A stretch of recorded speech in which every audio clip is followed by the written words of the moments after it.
Now that you know how to play Thunderstone, it's time to take a look at it in our point-counterpoint review. Mike and I don't quite agree on this game, so he's going to argue for it, and I'm going to argue against it. Take it away. I'm going to explain, Tom, why this is the game to end all games.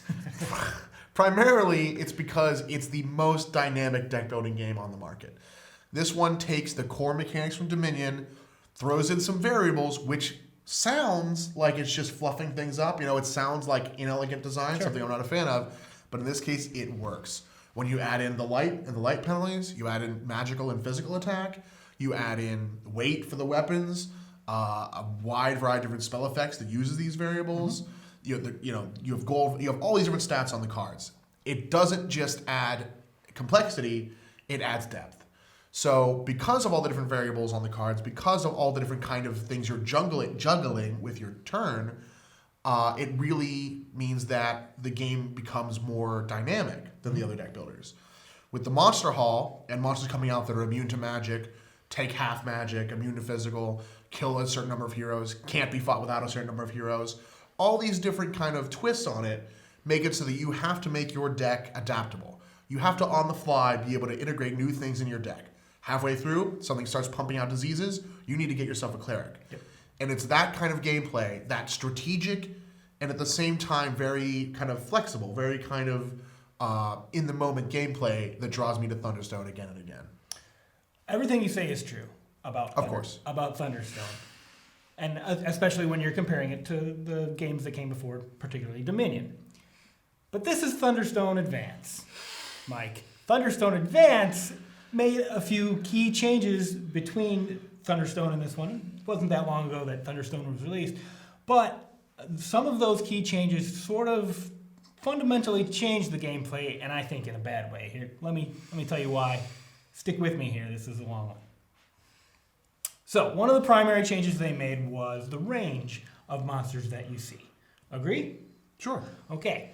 So, if that's true, that the range of monsters are now more accessible earlier in the game, one of the draws for the first edition of Thunderstone were those epic games where all you had, you were fighting, like basilisks and dragons and demons, and everybody had to band together just to enter the dungeon, just to get the ball rolling. You didn't have the monster levels. Right. You don't see that anymore now because it's a pretty good chance you're going to find an introductory monster. You combine that with the additional elements of gaining experience that you can do outside of combat. The beginning, middle, and the end of the game have sort of now been muddled into, it's accessible and it's a little more flexible, but it's never going to be as epic as it was. I couldn't have said it better myself. But, that said, even though this one has been kind of made more accessible, you have the upgraded base decks, which help you get rolling sooner, like Tom said, I can forgive it because it's still so immersive. Through the whole line, the game has been very, very thematic, especially for a deck builder. Dominion, you can really rename the cards anything you want, and they won't change much. We mentioned this in an earlier episode, but Feast, giving you extra actions and buys, that doesn't have any connection. Sure. With these, when you play something like Mass Teleport and you get a bunch of cards at once, or when you play Royal Summons and 3 regulars come into the fight and then they're warped out at the end, you feel like you're doing something. You feel like you're immediately aware of the spell you're casting, the sword you're swinging. You can feel the heft of the sword in your hand. You can feel the crackle of the thunder when you cast it. And that is totally lacking in other deck builders and tableau builders.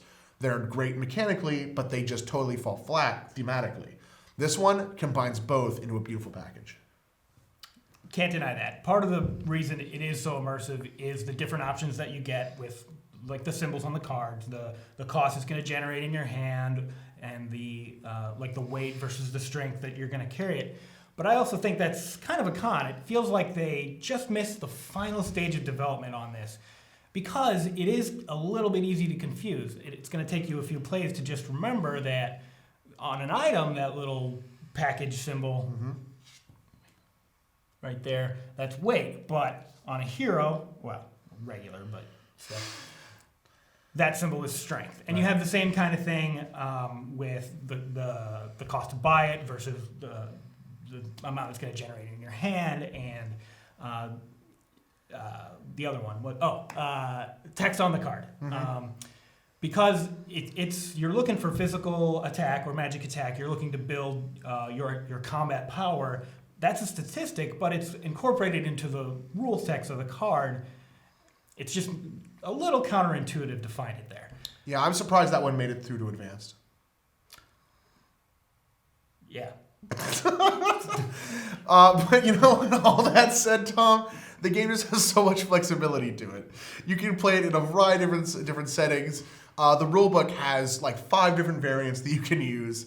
You can run an epic game of Thunderstone like Tom Vassell does with every card in the mix. You can run a campaign where you play game after game, collect the Thunderstones, start with them in your deck.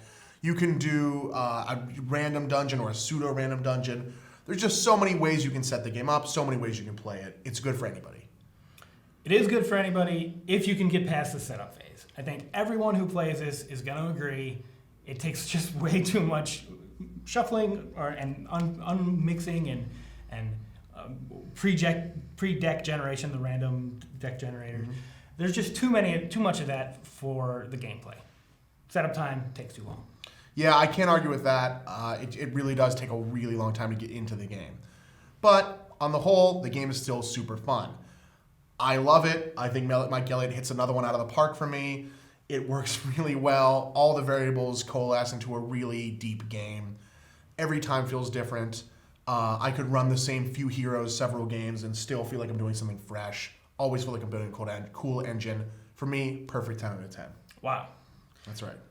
Well, I think by now everybody knows that deck builders aren't my favorite kind of game, so that's going to bring it down some. But I did love the original Thunderstone. Thunderstone Advance is it's a great deck building game. So if I'm going to be forced to play one, I'm going to choose this one. I'll give it a 6 out of 10. 6 out of 10? It's a little harsh, Tom, but I'll take it. Now it's time to break it down.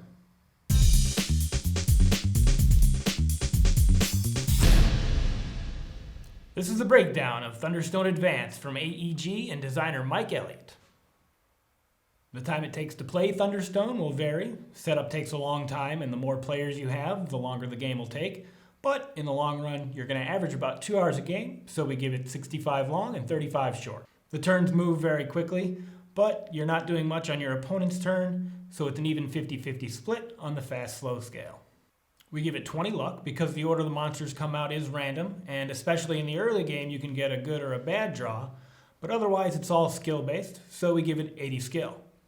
There are a few tactical decisions surrounding when you go to the town or to the dungeon, so we give it 20 tactics. But most of your decisions surround optimizing your deck to kill monsters, so we give it 80 strategy. It is a deck building game, so you're mostly focused on your own deck, so we give it 80 independence. But we do give it 20 interaction, because there are a handful of options for messing with your opponent's deck. Thunderstone is roughly equal on immersion and abstraction, which is impressive for a deck builder. We give the edge to immersion because so many elements fit the dungeon adventure theme, from items and spells to monsters and light levels, so we give it a 55 immersion and 45 abstraction. We give it 40 simplicity and 60 complexity because it's not terribly hard to learn and it's impressively flexible with all the modes you can use. It takes up a huge amount of table space, but it is just a card game, so we give it 30 portability and 70 grandeur. We give it 5 completeness because it is a better game than its predecessors, but it won't take many plays before you want to see more items, characters, and monsters, so we give it 95 expandability. We give it 2 trophies for originality. Unfortunately, it's practically a clone of Dominion, but it is far more engaging and dynamic. For value, we give it 3 trophies. There's nothing too exceptional about the components, but everything's a fair price and you do get a lot of game. Mike gives it a 10 out of 10, Tom gives it a 6 out of 10, and that is the breakdown of Thunderstone Advance.